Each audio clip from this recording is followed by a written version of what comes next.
é uma ideia que ela veio sendo pensada durante um bom tempo, assim, dentro de mim. O que acontece nas relações humanas, que envolvem muito amor, que acabam também ou envolvendo opressão, uma luta por poder, né? Ou essa necessidade que um tem de ser dono do outro, né? De dominar o outro, de se impor. O que acontece dentro da relação que leva a isso, né? E que essa luta por poder, ou essa luta por ser dono, ou isso tudo vai crescendo, numa cumplicidade entre as duas pessoas, até chegar num ponto que a violência se torna cotidiana, né? No sentido assim, que existe um assédio moral, que existe realmente alguém ali que está numa situação que não se sente feliz. Porque eu lia muitas coisas sobre esse assunto nos jornais, né? O caso Eloá, ou o caso, sei lá, né? Todo tipo de coisa, né?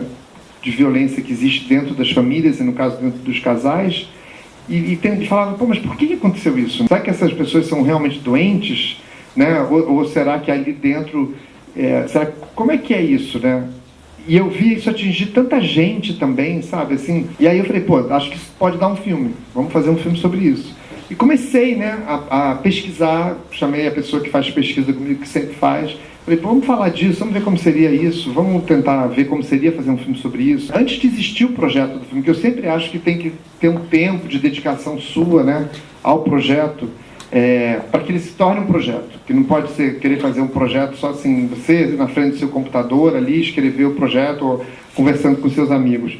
Tem que sair para fora, pesquisar com quem entende do assunto, conversar, ouvir, para aí começar a pensar. É um tempo de dedicação sua, de tempo, basicamente, algum dinheiro, mas pouco, né? Porque o mais importante é o tempo e a disponibilidade de ir lá, de procurar, de pesquisar, de falar, de ligar, pô, você pode me atender, quando pode, não sei o que e tal. Então, primeiro eu pensei em fazer um documentário mesmo, né? Tradicionalmente falando. Só que aí, logo no início da pesquisa, eu já vi que seria impossível para as pessoas contarem aquelas histórias na frente da câmera. Não ia dar para a pessoa, sabe, falar aquilo dali na frente da câmera e depois, sei lá, 6 meses, um ano depois, ir assistir e as pessoas em volta dela assistirem aquilo, sabe? Seria uma coisa que provocaria muita, como é que eu posso dizer, estigmatizaria a pessoa, né? Isso sem considerar o fato inicial de que seria muito difícil conseguir essas pessoas. Mas vamos dizer que esse fosse o meu trabalho básico, né? Esse é o seu dever de casa, tem que fazer, senão, né? Eu nem considerei a questão da dificuldade para passar para os atores. Considerei um pouco também, lógico, mas o fator principal foi que eu sabia que aqueles depoimentos, ou eles não seriam fortes o suficiente, como tinham sido no processo de pesquisa, ou se fossem, poderiam prejudicar as pessoas depois. As pessoas incógnitas, eu não filmei nenhuma daquelas pessoas, eu gravei no som, as pessoas falavam no som.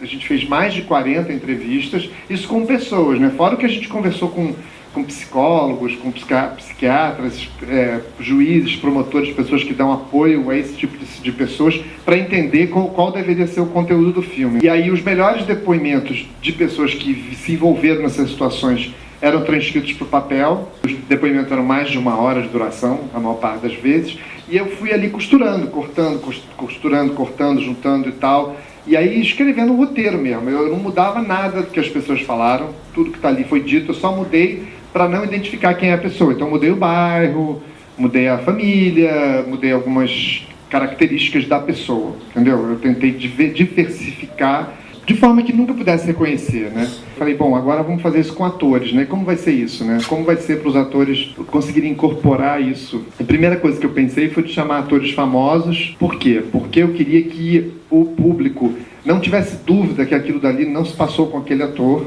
né?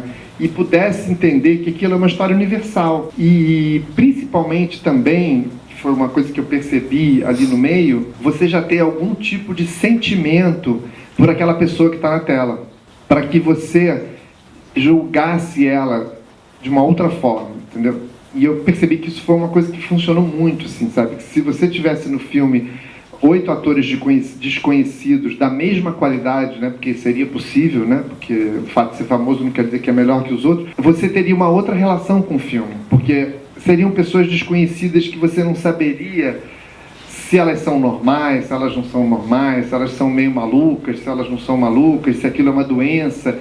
o fato de eu fazer pessoas conhecidas incorporarem aquilo, de alguma forma, traz para o filme, e trouxe para mim também, né, eu acho, essa familiaridade, aproxima, sabe, assim, quebra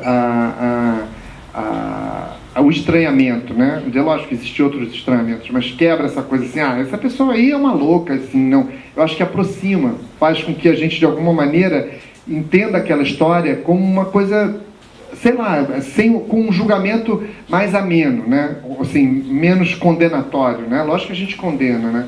Para escolher os atores foi uma coisa intuitiva, um pouco minha, vendo, pensando durante o tempo quem poderia ser, quem não poderia ser, como fazer, como não fazer. Fui escolhendo aquelas pessoas, algumas pessoas a gente fez teste, fizemos alguns testes para escolher as pessoas, alguns poucos, né? Outros eu achava que era a cara daquela pessoa e outros eu achava que era o contrário, né? Tem o Ângelo Antônio, por exemplo, que é amigo meu, né? Eu fiquei amigo dele num outro trabalho e eu falei, não, o Ângelo, ele é perfeito, porque você jamais diria que o Ângelo viveria aquela situação, entendeu? E eu queria dizer isso, porque não é verdade, qualquer pessoa, também não é verdade qualquer pessoa, mas não está escrito assim, eu sou violento ou eu sou possessivo, não está escrito, né? E uma pessoa pode ser não possessiva com alguém e muito possessiva com a outra pessoa, ou pode ser de um jeito numa certa idade e de outro jeito numa outra idade. E a combinação desses fatores podem levar a uma coisa bem desagradável da relação, né? Logicamente que eu não estou querendo dizer que todo mundo pode dar uma facada em alguém ou pode fazer qualquer coisa de que seja uma violência física, mas do ponto de vista da violência moral, é uma coisa que pode atingir muita gente. Então tudo foi pensado um pouco, eu acho que esse filme para mim ele é muito interativo, sabe? Tudo foi pensado um pouco na forma como que ele ia bater no público. Não do ponto de vista do público vai gostar ou não, mas do que aquilo está provocando dentro daquela questão do tema. Porque a gente, todos nós, temos amamos e temos ciúmes e nos apaixonamos, vivemos situações de paixão, perda de controle, né? E a violência está em todos nós também, né? Então eu queria construir o filme dessa maneira.